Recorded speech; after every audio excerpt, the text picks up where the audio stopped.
SLP in Supreme Court, how to file special leave petition, इसके बारे में आज हम इस एपिसोड में जानकारी लेंगे दोस्तों।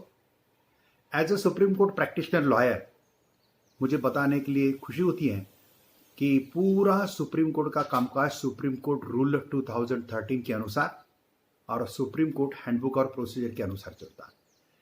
ये दोनों जो किताबें हैं, ये दोनों जो बुक्स हैं, ये हमारे सुप्रीम कोर्ट के कामकाज के लिए भगवद गीता है, कुरान है या बाइबल है। तो चलो दोस्तों, हमने अलग अलग एपिसोड में अलग अलग इंफॉर्मेशन देखी है।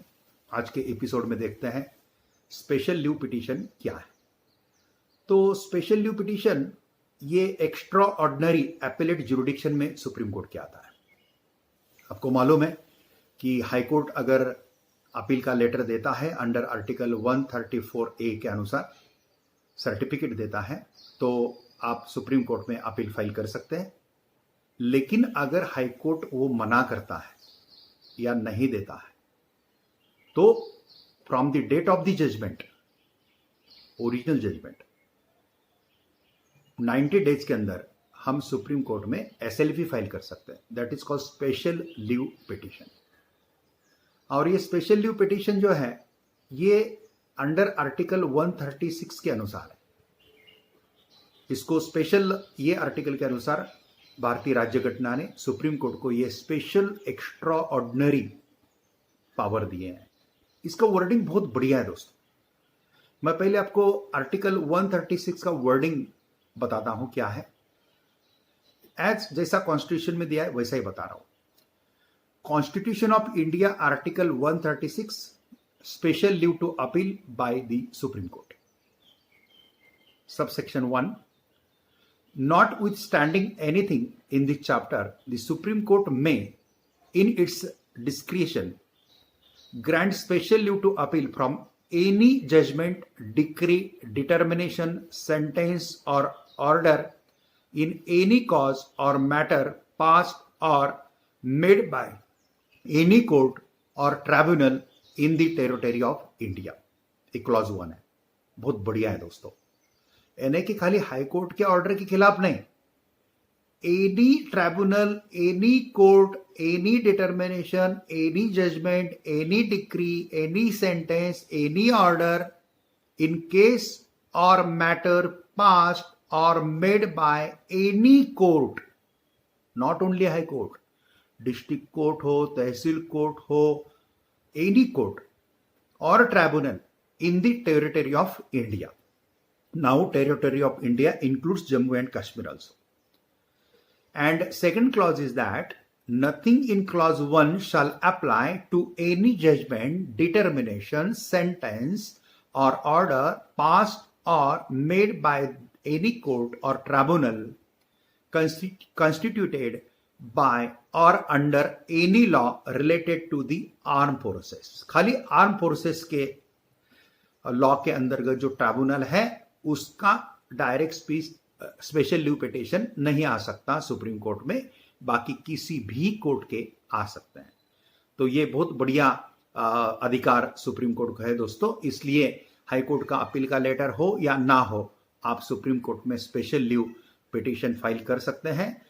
इसमें स्पेशल लीव पिटीशन फाइल करने समय आपको मालूम है, वर्डिंग हमने देखा है कि सुप्रीम कोर्ट को उनको डिस्क्रिशन पावर दिया गया है, यानी कि उनके हाथ में है कि सही में इसमें क्वेश्चन ऑफ लॉज है, सही में ये इसका कुछ ग्राउंड्स अच्छे हैं और सही में ये फाइल सुप्रीम कोर्ट में आना चाहिए। ऐसा जब जजेस को लगेगा, सुप्रीम कोर्ट के ऑनरेबल जजेस को लगेगा, तब वो फाइल कर सकता है। इसलिए काफी बार ऐसा बोला जाता है, यार SLP डिसमिस ही होती है, SLP डिसमिस ही होती है। ऐसा नहीं है दोस्तों। SLP आप ड्राफ्ट कैसे करते हैं, SLP में आप क्वेश्चन ऑफ लॉज कैसे डालते हैं, ग्राउंड्स कैसे डालते हैं, SLP में जान कैसे लगाते हैं, उसके ऊपर होता है। हाँ, केस ही वीक है। सही में अगर हाई कोर्ट से प्रॉपरली रिलीफ मिला है तो सुप्रीम कोर्ट में SLP डिसमिस भी हो सकता है, लेकिन चांस है अगर अच्छा आप प्रॉपरली अच्छे लॉयर आपके साथ हैं, अच्छा काम होता है। वैसे तो सुप्रीम कोर्ट के लॉयर सभी अच्छे हैं, लेकिन जो जान डाल सकते हैं, जो पूरा पूरा फोकस अच्छा करते हैं, तो फिर एसएलपी में कोई प्रॉब्लम नहीं है दोस्तों। इसलिए स्पेशल लीव पिटीशन, अभी स्पेशल लीव पिटीशन जो है आर्टिकल 136 के अनुसार ये दो टाइप के होते हैं। एक है सिविल स्पेशल लीव पिटीशन और दूसरा है क्रिमिनल प्रोसीडिंग का। तो सुप्रीम कोर्ट रूल 21 के अनुसार सिविल एसएलपी फाइल होती है और सुप्रीम कोर्ट रूल 22 के अनुसार special leave petition criminal matter का फाइल होता है। इसमें मैंने आपको बताया तो इसके जो स्टेजेस हैं, ये स्टेजेस जो है ड्राफ्टिंग का स्टेज है। इसका ड्राफ्ट सुप्रीम कोर्ट के हैंडबुक प्रोसीजर में दिया है। इसका फॉर्म नंबर 28 ड्राफ्ट है। मैं ये फॉर्म नंबर 28 का थोड़ा सा डिस्कस करता हूं, फिर ये स्टेजेस आगे बताता हूं आपको। फॉर्म नंबर 28 में ऊपर दिया है, in the supreme court of India, supreme court rule order 21 rule 3 sub 1A, civil appellate jurisdiction special leave petition under article 136 of the constitution of India, SLP civil number dash dash of dash dash, यहाँ पे number आता है, यहाँ पे साल आता है। Between जो भी पार्टीज है ए बी, इसमें पेटिशनर है, इनका पोजीशन गए कोर्ट में क्या था, डिस्ट्रिक्ट कोर्ट में क्या था, हाई कोर्ट में क्या था, ईस्ट कोर्ट में क्या है, ऐसे तीनों पोजीशन इसमें आते हैं दोस्तों। बहुत बढ़िया रहता है एसएलपी। वर्सेस फिर जो रिस्पोंडेंट है उसका नाम रहता है। फिर क्लॉज 1 में थोड़ा सा किस जजमेंट, इम्प्यून जजमेंट के अगेंस्ट ये पिटीशन हम फाइल कर रहे हैं उसका सब वर्णन रहता है। देन सेकंड इंपॉर्टेंट है क्वेश्चन ऑफ लॉस। इसी क्रम से इसको ड्राफ्ट करना पड़ता है दोस्तों। ये टेक्निकल नॉलेज है, ये कॉमन पब्लिक को जरूरत नहीं है, वकील लोग कर लेते हैं और वकील लोग बहुत एक्सपर्ट होते हैं और वकील के थ्रू ही काम करना चाहिए।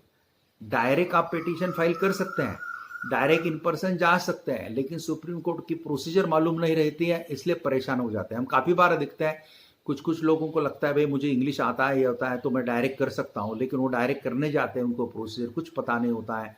फिर सुप्रीम कोर्ट के जजेस, हमारे ऑनरेबल जजेस परेशान हो जाते हैं और फिर वो बोलते हैं कि भाई हम आपको वकील दें क्या, अगर आपकी कैपेसिटी नहीं है वकील करने की तो हम आपको वकील प्रोवाइड करते हैं, लेकिन वकील कर लो। कुछ लोग मान लेते हैं, वकील ले लेते हैं, काम भी कर लेते हैं, अच्छा भी होता है, लेकिन कुछ लोगों का ईगो रहता है, भाई मुझे इंग्लिश आता है, मुझे सब आता है, तो मैं क्यों करूं वकील, और फिर वो कभी कभी हार जाते हैं दोस्तों। अच्छा केस रहने के बावजूद भी हार जाता है because of the lack of the knowledge of the procedure in Supreme court.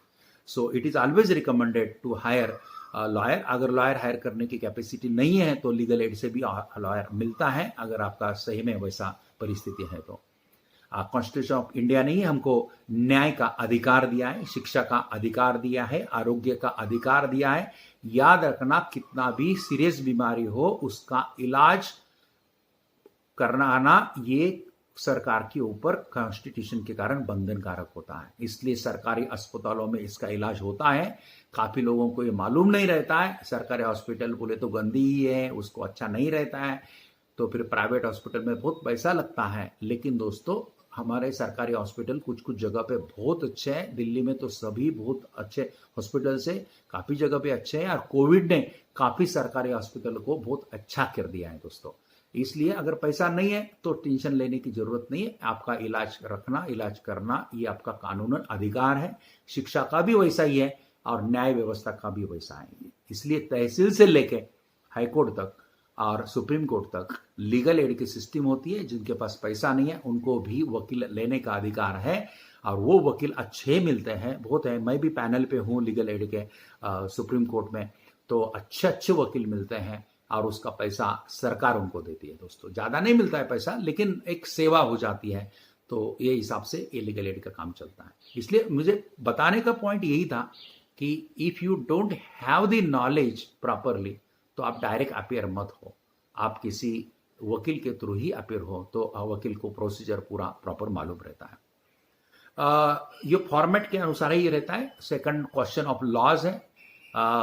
Third एक टेक्निकल है, declaration in term of rule 3 सब rule 2, declaration 4 number declaration in term of rule 5 रहता है। एक डिक्लेरेशन रहता है खाली कि भाई ये टाइप का केस हम किधर और फाइल नहीं किए हैं, ये एक डिक्लेरेशन। और जो एनेक्चर पीछे है जो है वही एनेक्चर हमने यहाँ पे लगाए हुए हैं वगैरह, ये टाइप का ये डिक्लेरेशन रहता है।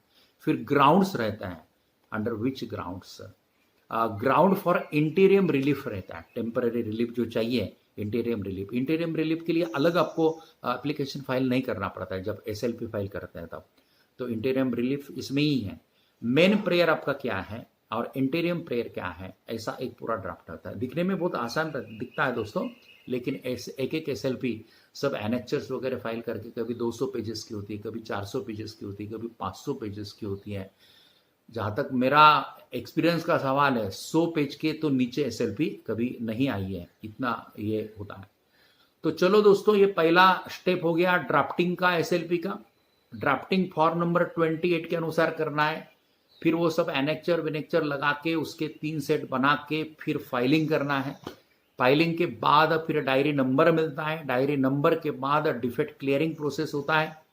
डिफेक्ट जो भी रजिस्ट्री निकालती है वो डिफेक्ट क्लियर करके फिर एडमिशन में जाता है, फिर लिस्ट लगता है, कोर्ट के सामने आता है, फिर एडमिशन का हियरिंग होता है। एडमिशन की हियरिंग में SLP एक्सेप्ट होता है या डिसमिस होता है।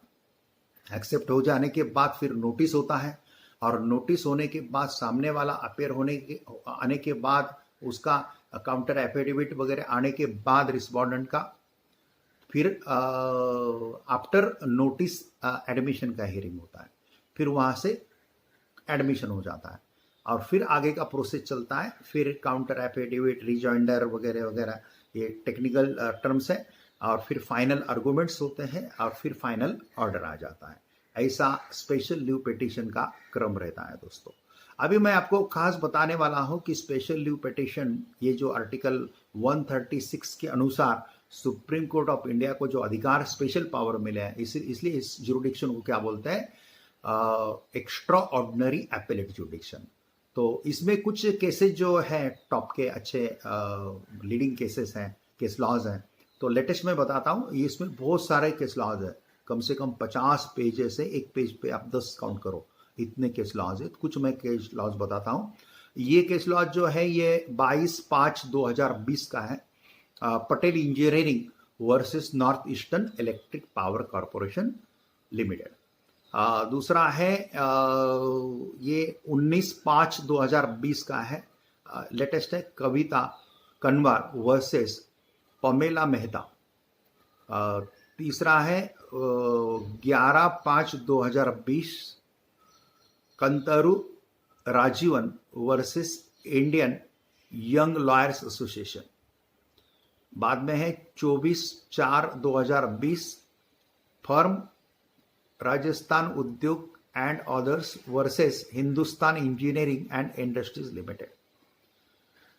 24/4/2020 का है एक केस लॉज अच्छा, Bajaj Allianz general insurance company limited versus the state of Madhya Pradesh.